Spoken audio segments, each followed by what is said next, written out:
welcome my colleague ministers from Aruba, Curacao, as well as the Netherlands for being here as well.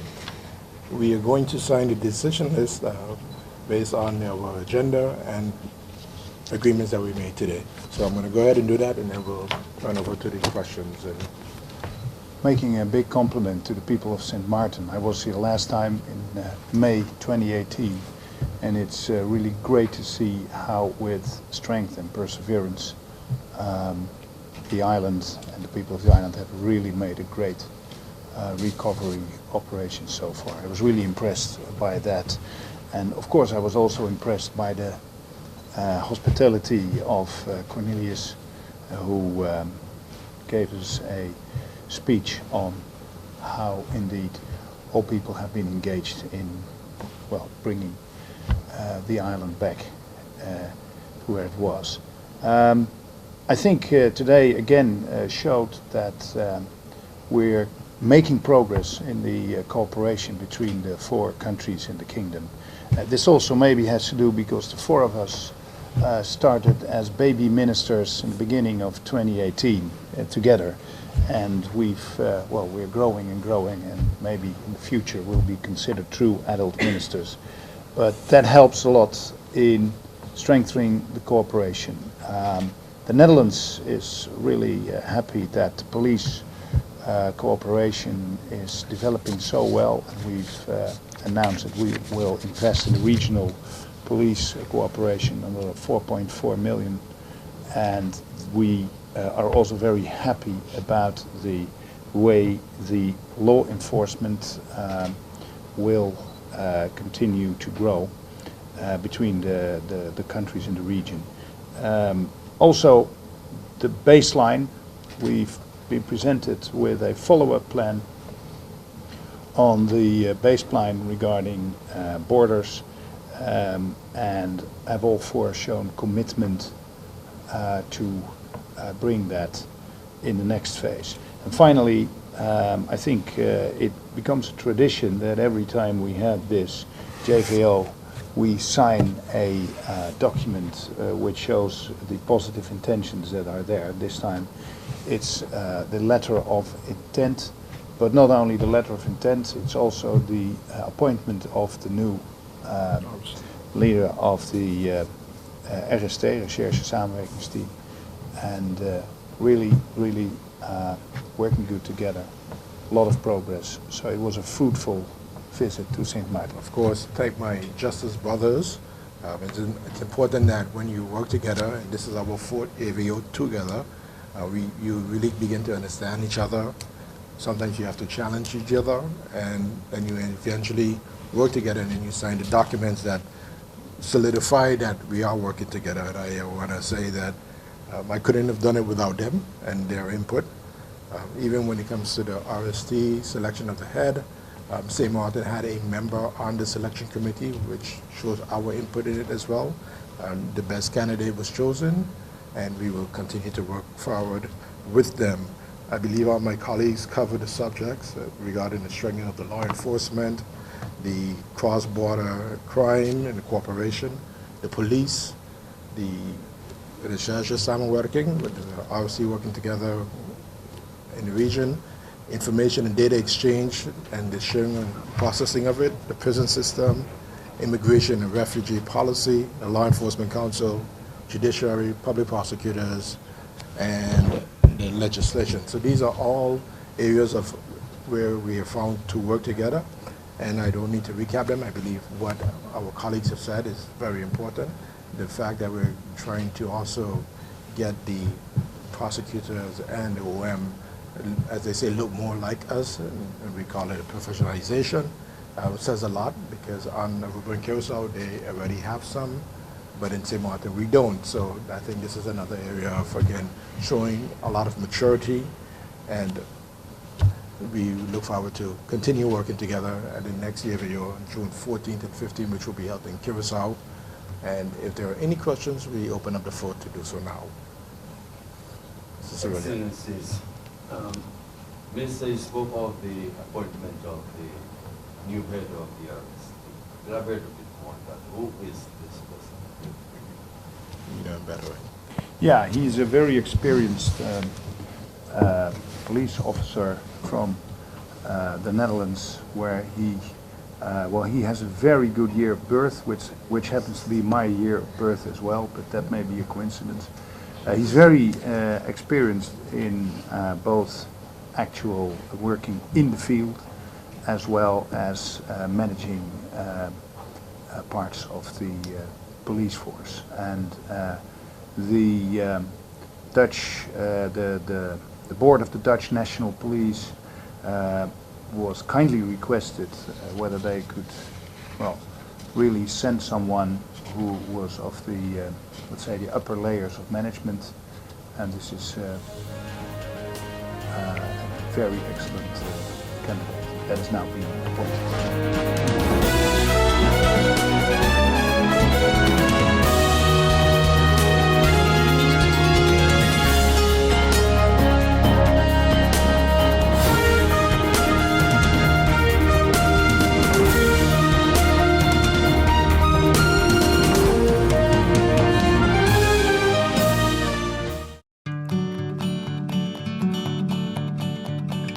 It's been said that behind every door, possibility awaits.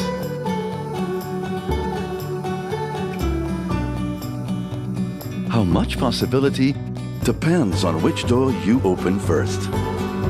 Every day, we help our customers discover the possibilities in their lives. It all starts with a conversation. Scotiabank. Discover what's possible. GEBE has been faithfully serving the communities of St. Martin, powering your home and our economy. Come rain or shine, our qualified team of professionals are working hard 24 hours a day to provide you and your family with safe, reliable electricity and water. We use the latest technologies and test our products daily to maintain the highest international standards.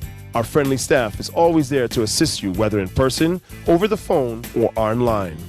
We are committed to constantly improving our products and services, making them more efficient, effective, and environmentally friendly to serve you better today and our next generation of clients tomorrow. GEBE, powering a brighter future. Our friend Megawati is here with tips to save you energy. 1. Turn your airco temperature up. 2. Use a ceiling fan instead. 3. Buy energy-saving products. Save some green with NVGEBE.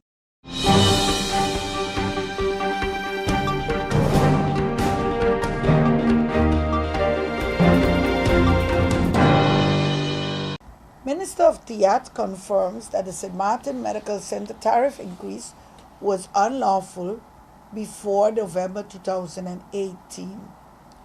On June the 27th, 2019, more than 15 months after our letter of March the 12th, 2018, we got an email response from the Ministry of Tiat with as attachment a letter signed by the Honorable Minister of Tiat, Mr. Stewart Johnson. In this letter, the Minister of Tiat apologizes for the delay in the response to our complaint. What did we write in our letter of March the 12th last year? To recap, as a consumer coalition, we protested with the Minister of Tiat that St. Martin Medical Center, as of January the 1st, 2018, had increased their tariffs with 41.8% without a national decree based upon Article 2 of the National Price Ordinance.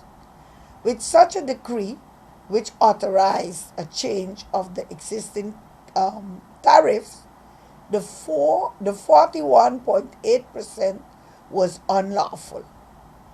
We also protested the fact that since February the 7th, 2018, the Inspectorate of the Ministry of Tiat has not acted upon the complaint we have filed on behalf of individual consumers. The Inspectorate of Tiat had to stop the illegal tariff increase and had to implement sanctions if St. Martin Medical Center, as any other business in St. Martin, did not adhere to the price ordinance. That did not happen. We requested in our letter an urgent meeting with the Minister of TIAT, which up to now it was not granted, neither by the former Minister of TIAT, Mr. Cornelius de Weaver, nor after February 2018 election by his follower, Minister Stuart Johnson. We also requested the Minister of TIAT to inform St. Martin Medical Center of their unlawful tariff increase and that they had to await publication of a national decree with new maximum hospital tariffs. If within 2 weeks before April the 1st, 2018, the ministry did not act on behalf of the consumers, we informed the minister that we would take judicial steps to protect the rights of the consumers of St. Martin Medical Center services. The minister and the inspectorate of TIAT did not adhere to the national price ordinance. They did not enforce to implement the law and did not correct St. Martin Medical Center. Here is the proof. On August 29, 2018, almost 7 months after we filed a complaint with the Inspectorate of TIAT, after inquiring what the inspectorate had done with our complaint, we got a letter from head of the Inspectorate of TIAT that an investigation has been launched into the complaint, which at the end of August was still ongoing. The head of TIAT informed us that all findings and advice will be discussed with the minister in order to take a decision on the merits of our complaint. Mind you, the inspectorate was aware of the fact that there was no national decree authorizing the 41.8 tariff increase. St. Martin Medical Center was also aware that there was no new national decree. But St. Martin Medical Center based the decision on a decision that was taken in a tripartite committee consisting of the Minister of VSA, Director SZV, and Director St. Martin Medical Center. The St. Martin Medical Center even provided a letter from Minister Lee of January the 30th, 2018, in which he authorized the increase of the tariff with 41.8%. All these decisions and even the letter of Minister Lee cannot give that authorization. Only a national decree holding general measures, which was decreed and published only in November of 2018.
Hey ma, how you doing? You busy? I hear, just paying some bills, taking care of business, you know what it is? I know, you're doing your online banking. I don't have to stand in those long lines to pay bills. I can transfer when I want. I can check my account wherever. It's like the bank open 24/7. I even here checking the statement right now as we're talking. How's Miami? Well, that's why I'm calling. I'm finishing up a few songs now, but I'm afraid that studio time might be more than I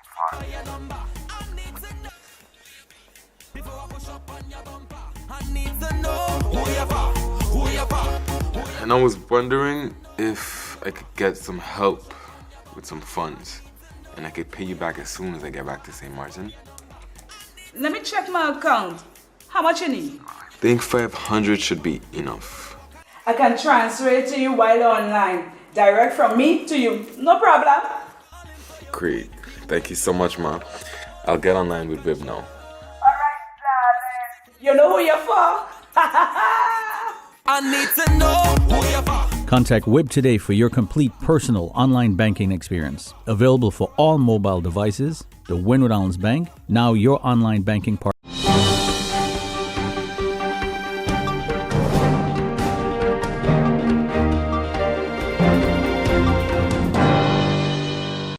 I just want to make a little remark. In the first place, my name is Scott, and I had the privilege to deal with my great-grandfather, who was a liberated slave.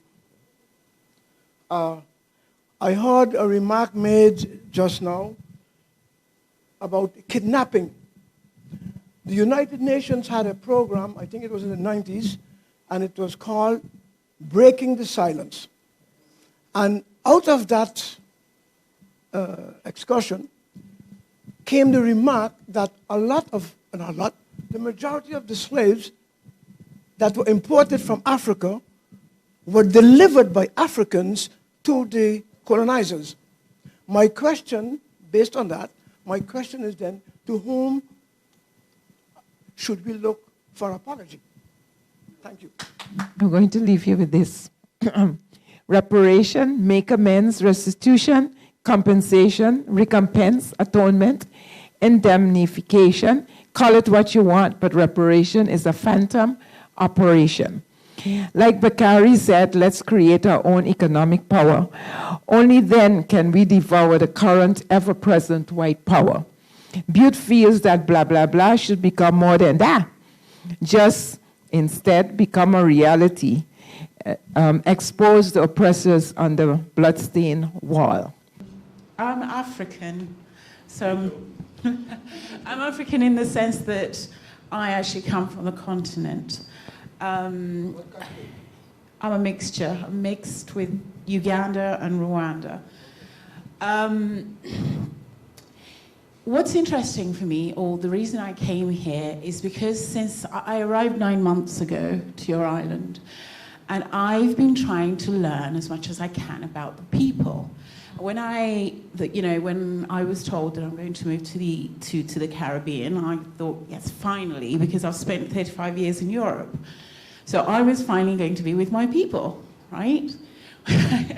But when I got here, I was a little shocked by what I sort of thought is just the segregation, almost, on the island, and how it's almost like I have to actively go out to seek people like me. They're not in the places I live. And it's very strange because I'm in the Caribbean. I'm supposed to be with loads of black people who are like me, finally, etc., etc. Anyway, so that's why I end up I've ended up, or I come to talks like this. What struck me about this evening, I actually expected loads of young people to be here. I thought this is the kind of topic that's going to have loads of islanders, people are going to have loads of opinions, and people are going to be mobilized because it's such an important topic. So I was surprised because I think that for things to change, there needs to be some sort of education that doesn't just sort of start with the elders who go out there to seek the knowledge about their history. It starts with the kids, with the education. What shocked me when my daughters were going to school in France was that for French people, for little black French children, like my daughter, it's almost that they tell them, or for them, it's like the history of the black man starts with slavery, which is bizarre. right? For somebody like me, because my history dates back thousands and thousands of years. And to kind of put it in the heads of children that the black man starts with slavery and that is your history. I've talked to her about it, and I told her your history does not start with slavery. Your history goes way beyond. But that, because it's I don't want to say the white man, but the white man is telling the history of the black, French, Dutch, English man starts with slavery, which is tragic. So what I thought I should say is that, number one, there is no museum on the island, which is there a museum about slavery? I actually asked. There isn't one. There's no, like if you go to Paris, to Amsterdam or to London, they've got all our history in their museums, but they also have their own history through paintings, so that they perpetuate their history through museums and artifacts. Those things don't exist here. There is no education, or there's no, I don't know what the curriculum's like, because my girls have been going to the CIA school, so it's foreign. It's not part of the curriculum here. But I want to know, what would be lovely to know is that the children in the Caribbean history is not the white man's history of what the black man is. It is the Caribbean people's history of what and who you are.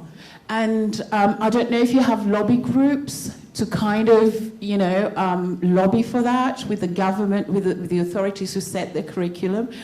I don't know if you have organizations where your young people come together and they learn about their history, not from the oppressor, but from yourselves. And I think, I don't know, hopefully this next year you're going to have this again, but it should be something that perhaps that goes around in schools to get these young people to kind of be involved, because I think if you leave it just to, the 30, 40-year-olds or even and above, you're missing out, because to actually make a difference, you have to start with the young people, your children, your kids, and et cetera, et cetera.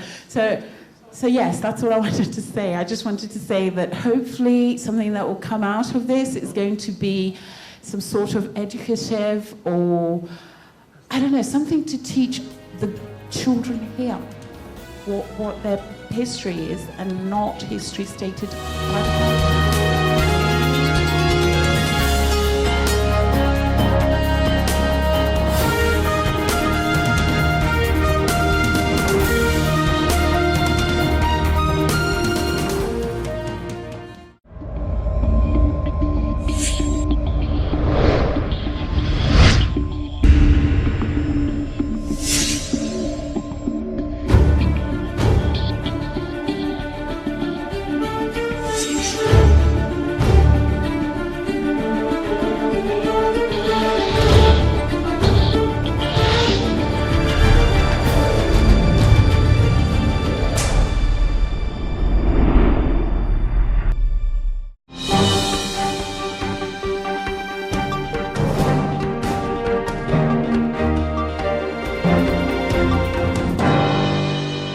If we look at some of the highlights of the budget for 2019 and compare to previous years, we have the actual expense of 2017, we have the budget amount for 2018, and then we have the budgeted amount for 2019. We also have a table there of the difference between 2019 versus 2018, and then the reasons for the deviation from 2018 versus 2019. As you can see, when it comes to the maintenance, we've gone up by 100% to $450,000, and this is definitely to support the prison and the work that needs to be done there. I must mention that the work at a prison has been done without the budget. It has been done by the use of the crime funds. That has been able to get us through and get the work done that we've been able to do so far. For example, one of the topics that were mentioned was the exhaust and the air conditioning. That was a clear example where months ago a decision was taken, and the gentleman, or the company, sorry, that had to do the installation had some issues with the finance department. And they went back and forth for a while, and through the help of the Minister of Finance and myself, we were able to get him the money so he could finalize, start the work and finish it. But if companies aren't compliant and making sure that everything is up to date, these are some of the delays that we face sometimes when we approve projects and then we get a bottleneck. So we will continue, of course, to work with the local companies as much as we can, but understanding as well that when things have to get done, they have to get done to make sure everyone is compliant. When it comes to regs and under deskundig advies, so professional advice that we're going to need, we have a dip of 20%. It's not in line with our legislative agenda, which means we're going to have to do a whole lot more work in-house and see maybe later down the year if a budget amendment is going to assist us with this, depending again on the money that's coming in. For courses and trainings, etc., we've gone up by 383%, so which is 1,458,600, and that, of course, is to strengthen the personnel at the prison as well, and also the cost of the detainees. For projects and activities, we're looking at a 100% increase, so it's 3.7 million. Specific costs regarding the prisoners, we're looking at 195,000, which is an enhancement of the ICT infrastructure and personnel.